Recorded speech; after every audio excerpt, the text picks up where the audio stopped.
Well, hello lovely humans and welcome back to my channel. If you are watching this on Wedding Chicks or over on Facebook, thank you so much for stopping by. Today, as you've already seen, we are going to be talking through more budget saving tips because that's what the title says. Now I just want to say this up front, you do not need to follow each and every one of these, but the more you follow, the more you save. Get it? Great.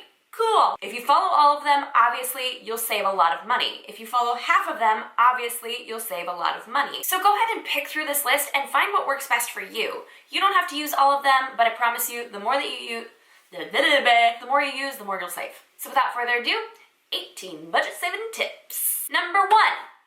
The bar. Now, I know I talked about this in my last budget saving video, which I will link down below. Spoiler alert, it's real awkward because it was one of the first videos I ever did, and let's say I'm a lot better in front of the camera now, and my editing skills are a lot better, so be gracious if you go give that a look. But in that video, I talked about different types of bar options and what could be more cost-effective.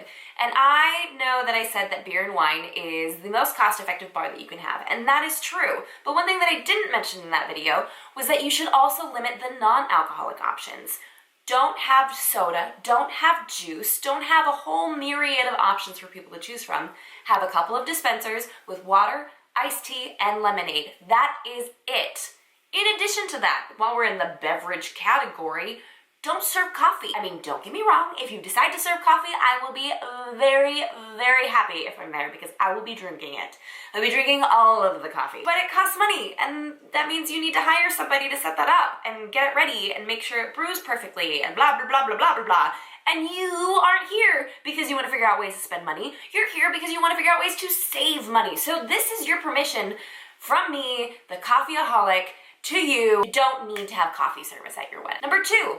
Don't pass appetizers. Keep them at a buffet station or something of the like. The second you put appetizers onto a tray and in someone's hand, you're all of a sudden paying for more things. Does that make sense? Having your catering company bring extra service staff to walk around with that food. And while that's convenient and it is really nice and it does guarantee that more people will eat the food, it's an extra cost that if you're looking to cut, you can cut there. Number 3, DIY your own photo booth. This one's pretty darn fun.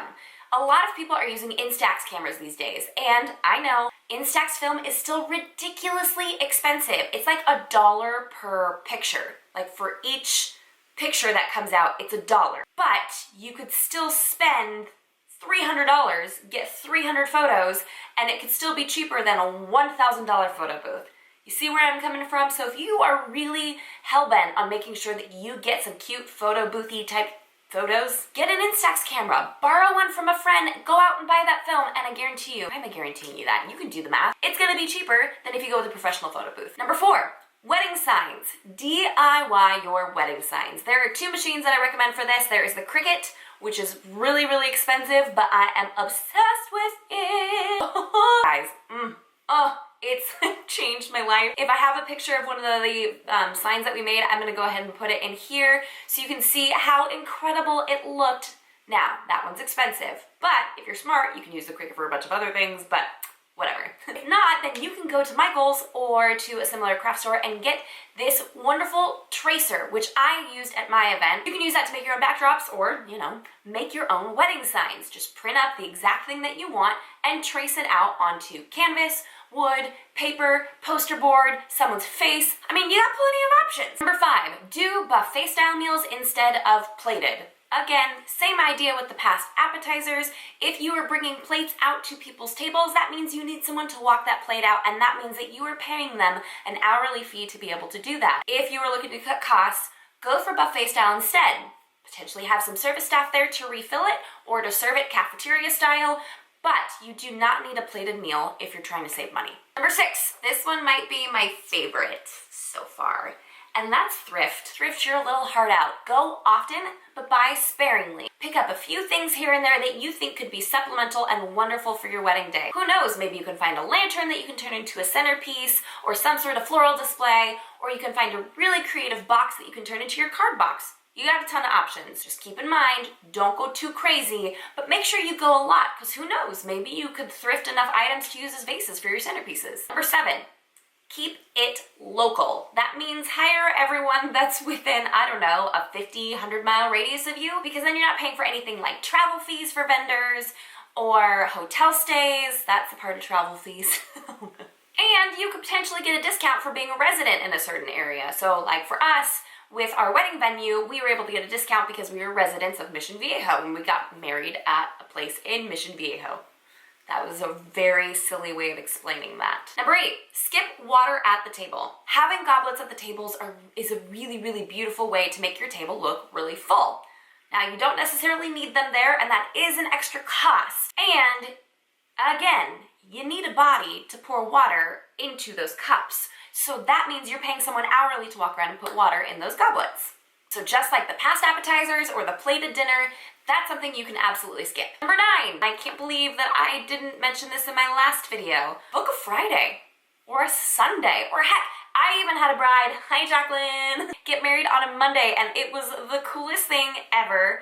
And I'm pretty sure she got mad crazy discounts at most of the places that she booked. Right? Jacqueline, if I'm right, comment down below. For me, it was great because it was a Monday and I definitely wasn't booked, and I was able to offer her a discounted rate because I'm never gonna book an event on a Monday. I know Saturday's the most coveted date, but if you're working with a budget, pick a different day. Number 10, don't order a toss bouquet. 9 times out of 10, we can't find the toss bouquet, so we just grab a bridesmaid bouquet and hand it to her so she can throw it. So if your florist potentially will charge you more for a toss bouquet, nix that. It's okay. We're just gonna steal one from your bridesmaid anyways. Number 11, in addition to skipping the toss bouquet, skip all the extraneous florals. No headpieces, no flower crowns, and no florals for family members. Anytime you get one of those select items, they cost a lot of money. And here's why.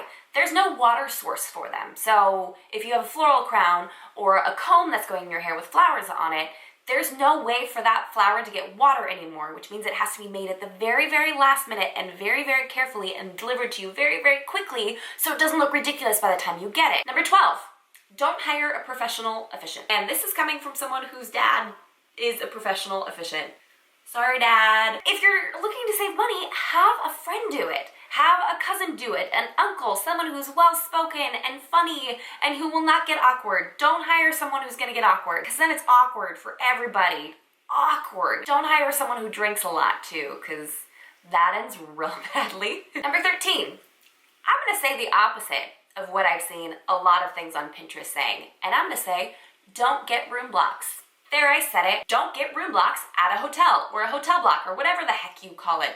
And here is why. Any room that is not booked, you are liable for a percentage of that room rate for the night that it's not booked. That is freaking scary. So unless you can guarantee that you're gonna fill every single one of those rooms, just don't do it. Give suggestions on where people could stay instead. I actually never even stay at a hotel anymore when I travel. I like Airbnbs or a VRBO or HomeAway or whatever the heck you call them, because I get a lot more privacy. So I would suggest instead suggesting venues. Venues, oh my gosh. Some local hotels, maybe a cute boutique hotel, maybe something a little more high-end, and a couple of Airbnbs to fit everyone's budget. Number 14, don't have any grand exit accessories. That's no sparklers, no bubbles, no confetti. Sparklers aren't allowed in a lot of places here in Southern California because they're a major fire hazard. Bubbles can be a slip hazard, and confetti is so freaking messy. And dried flowers are so expensive. So skip all of those. You really don't need to do anything like that. If you really want to have some sort of formal grand exit type of thing, have people line up on both sides and stick their hands in the air like you're going through a 3rd grade soccer team tunnel. Number 15, forget the town car or the limo or the party bus. Do not hire a professional car of any sort to get you from the getting ready location to the ceremony, from the ceremony to the reception, from the reception to the after party or the hotel later. Instead, get an Uber XL or get an Uber Black. That's a thing, right? Or jump in a bridesmaid's car, have someone else drive you. That's a great way to save $250 or more, because when you book a chauffeured vehicle, you book them for a minimum usually of 2 hours. Some have a minimum of 6 hours.